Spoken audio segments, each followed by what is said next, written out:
Friday, and I haven't exactly set the time yet. It's probably going to be between 8:30 and 9 a.m. Pacific time. If you haven't already subscribed to my channel, make sure you do that. Also, if you are on Substack, I'd love to invite you to be a subscriber on Substack as well. It is my name, Sandra Colton-Medici. You can find me over there. And I also do a live on Substack every single day, except for it is in the evening, Monday through Friday as well. I'm trying to do kind of a wrap up in the morning and a wrap up in the evening of all of the day's headlines, but today I wanted to focus on one specifically. And if you are joining me, definitely let me know in the comments where you have joined me from. I always love to see your name and also where you are joining from in the world because we have a lot of global subscribers. So the one that I wanted to talk about today is this sort of idea that Trump floated in the Oval Office when he was meeting with the president of El Salvador. And he said that he'd like to, and I'm paraphrasing here, send homegrowns to the El Salvadorian prison. And that he was saying, yeah, you should make 5 more prisons in El Salvador, similar to the one that they sent. Hey, Vivian, Belgium in the house. I have not gone to Belgium. I need to. We were in France and we were so close. But maybe next year, maybe sometime when we revisit France. Well, so he was suggesting that there was a reason for making 5 more prisons, and that would be to send what he called homegrown people to to El Salvador. And what I interpret homegrown people would be U.S. citizens. Hey, Frank. Yes, but they got to figure out a way to get around the Constitution. Now, let me tell you what I've seen on. And Frank, where are you logging in from? That's a good question too. So what I have seen is that to get around the Constitution, someone was suggesting on TikTok that they would be able to do something similar to Guantanamo Bay, which is create some sort of leasing situation, okay, where the land of the prisons was sort of owned or owned by the United States as sort of like a military installation, but then it was leased back to El Salvador, where they would operate the prison, right? Something in this sort of vein. Now, I don't know that Guantanamo Bay is leased back to Cuba, but it is a military operation installation in another country where the US has control of it. And I think that someone said that would be the way that they would be able to get around the sort of constitutional right to due process for these people, that they would just be transferring them to another US facility, except that facility would be in El Salvador. Now, I'm not sure that they would be able to do that because it's so obvious that that's what they would be trying to do, just skirting the Constitution and getting rid of, due process. Okay, hey, Amanda from Florida. How are you in Florida? My sister just moved from Florida. She was there for a long time and she was like, "Mwah," whatever. So I can't say that's a genius idea, Frank. I would say that if a person from the United States that they're considering homegrown, meaning potentially US citizens, committed whatever the crime might be, right now, according to what they said with the White House press secretary, that they would be, if this is something that was legal, and I'm paraphrasing here, that they would be only taking the most violent of criminals. Now, the reason that I say that this is not a good idea, number one, is because they could say anybody for any crime was violent, just like they are talking about the thoughts that the man who was taken from Columbia University for his participation slash organization in those pro-Palestinian protests on campus, the reasoning that they kind of settled on was that his thoughts about the idea were dangerous. Okay, so that's the slippery slope that I think that this is going in, is if someone doesn't commit a crime but their thoughts that they haven't actually expressed out loud could be dangerous, it's the idea of that could be dangerous, then that idea is in the person's head but not said out loud, but the police thought he was going to do something. It's kind of like the idea of like walking while black. Like, because you're black, you could you could be thinking about jaywalking across the street. So that's dangerous. So let's lock them up before they actually commit the crime that they could have been thinking about. All right. Let's see. Determined. Yes, I understand being deterred. I actually, and I don't agree with everything that we're all talking about in the comments, but I do like to address people that show up in my live streams. So being deterred from committing a crime.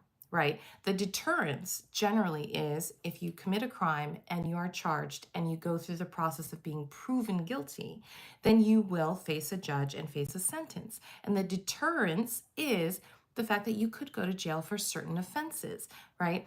The idea that a lot of undocumented people, and I'm switching to the undocumented versus the people who were moved into these El Salvadorian prisons, is that that is a civil offense and not a criminal offense. But yet these people are treated as if they are criminals in some sort of criminal justice way. So I think that there is a very big difference than just being deterred, right? Telling people to self-deport or things of that nature. So this is the idea that I think we should all be thinking about, is that no matter if you've read Project 2025 or if you've been following the news, the MAGA slash Republican Party slash all of Donald Trump and his administration cronies have been thinking about this for years. So if Plan A doesn't work, then they're moving on to Plan B. And if Plan B doesn't work, they're moving on to Plan C. And so what we're seeing play out in the courts right now is kind of the failure slash breakdown of Plan A. And what we have coming up on the docket is Plan B. And I think that that is probably the more dangerous one, to skirt around the Constitution. And, I would say that that's a very slippery slope, because once they declare that anybody can be picked up and shipped to another sort of facility for anything, which is what they are actually arguing in court right now, that means you and me. And I was born in Iowa. So that would mean citizens could be picked up for anything, for nothing, for no reason at all, but because you might have been thinking about something and they have identified you as a person who could think about a particular subject. And the reason that I say thinking about is because they're probably monitoring a lot of people's social media. And if you are liking certain social media, then there might be a reason for you to agree with somebody's perspective or disagree with the administration. And in that disagreement, that might make you vulnerable for potentially in the future then to say, well, we thought because they were agreeing with all of this, other stuff, that they were a danger. That they were a danger and we needed to get rid of them and move them outside of the United States. And what I also think about is the falsely accused. So let's say these homegrown people that they want to ship out of the United States. What if these people have been falsely accused? Right? There have been a lot of people who have been gone through the due process, gone through different sorts of criminal proceedings, and they have been found not guilty. Right? They aren't just presumed guilty. That's not what the Constitution affords people who are in the United States. You are innocent until proven guilty. And that's kind of coming back to all of the people who were shipped to El Salvador. They were just assumed guilty. A lot of the people did not have criminal records here in the United States, and they didn't have the chance to prove that they who they said they were. Okay. So this is the biggest thing I think we should be focusing on today, is the fact that there are ways that they're trying to get around the Constitution to make what they're doing seem legal. I wanted to also go on a green screen really quickly and showcase one thing that actually made me laugh yesterday. Okay, so this is Caroline Levitt, and this is all over the internet. Okay, this is all over that says she is making, China is making fun of her $30 outfit. Okay, so a lot of the discourse on social media right now is the fact that China makes a lot of the things that we purchase and we buy and we bring back to the United States. And this sort of trade slash tariff war that Donald Trump has waged is severely impacting a lot of small business. It's impacting pretty much everything and everyone. But they're making fun of her because they found the outfit that she's wearing on a Chinese manufacturing website and it costs about $30. Now, I don't mind the price point, but the fact that they're making fun of her is really kind of the sort of pettiness that China is doing right now. And it's really about how um, the idea that she's standing at the podium and talking badly about Chinese manufacturing, and yet she's wearing something that the Chinese have found was made in China. And it's just that sort of richness of the discourse that they are seizing on to make fun of her outfit and say, don't talk about us when you are actually wearing things that were made in China. And I think that's an interesting point. And it's so funny because Alan, he says they are illegal. You have no facts. I appreciate you contributing to my comment section, but my first question for Alan earlier in the live stream was, where are you joining from? Because I always love to know. And Takai says, how about people like you who don't even have a real job? I love you for saying that because a lot of people think that content creation and creators on social media is not a real job. This is not my primary job. I actually teach English online. So that's my real job, if you want to call it a real job versus a fake job. But that's what I do as my primary source of income. But you can feel free to leave your job and your title in the comments. Or you could just Google me and let me know what you find, because I've had a very prosperous entertainment career prior to jumping online and doing something you find to be not a real job. Mike Rowe says, and your job. Amanda says, China has been watching all of the quote, get ready to be petty TikToks.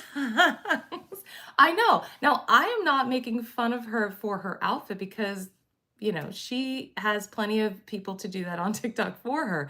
I just think that it's very rich to be talking about Chinese manufacturing and how all of these things need to come back to the United States and then be wearing products made in China in your daily press briefing. What I would propose is maybe someone in this sort of position needs to have a uniform. And that uniform can be made in America and sourced in America, the materials and the people who create them and the people who are doing this stuff. I would just say this would make sense. So then she would not be questioned about where her loyalty lies, because then maybe everybody who works in the White House is going to be wearing a uniform that was made, sourced, created, designed in America. And then they can say, hey, America first. Hey, Slabcorn, I think you're in the wrong live stream. I think you're in the wrong live stream because you said you just came for Angry Black Woman. Well, I hate to break it to you, but I am resting. I am part of the 92% that pretty much wakes up with a smile on my face every single day. I am not that person. So if you want to find the Angry Black Woman, you're in the wrong live stream. Anyways, well, I hope that you guys have a really great day. I thought that this was an interesting turn. If you haven't been watching the TikToks that are talking about Chinese manufacturing, then I suggest that you do, because they are spilling some extremely hot tea about Lululemon, about Nike, about handbags from, what is it? Gucci and Prada and a lot of different. I even saw this morning there was one that was giving the codes, like the numbers on the little tags, and it would tell you like, oh, this one was sourced in or this one was manufactured in Vietnam, or this one was manufactured in China, and it will say like 175 or 162. This person was getting so detailed, and to tell you, if you thought that your bag was made in, oh, I don't know, Italy or France, He said, check the tag. I'll give you the numbers and you can just match up the numbers and you will see exactly what country it was made in. The petty is so detailed, and so they were ready for this moment. And I think that that's very interesting. And I hope that it sheds a light on so much of the sort of up charging that all of these different businesses are doing and claiming quality for some of the things that we know should be claimed as Chinese quality, right? The other thing that I think that has kind of come of this, Vivian, thank you so much. Vivian, I think that some of the things that people forget is that we've been told that because the Chinese are manufacturing a lot of goods, that quality is poor because they're able to manufacture so much. Whereas the pettiness that's coming out of China right now with all these different TikTok videos is that our quality is just as good, if not better, is what they're saying. And that we need to be recognized as this sort of creator of all these great products and not just a cheap creator that can manufacture fast products because we have, you know, all of the production houses and things like that. So it's very interesting to kind of follow that narrative because a lot of people think, oh, it was made in China, it's cheap. Instead of China coming back and saying, no, it's not cheap. It's well made, it is well crafted, it is hand done by, you know, all these different workers, and we have the best technology and best production houses. So it's very interesting to see that. And I hope that you've seen some of those videos because I'm like, ooh, the tea is hot.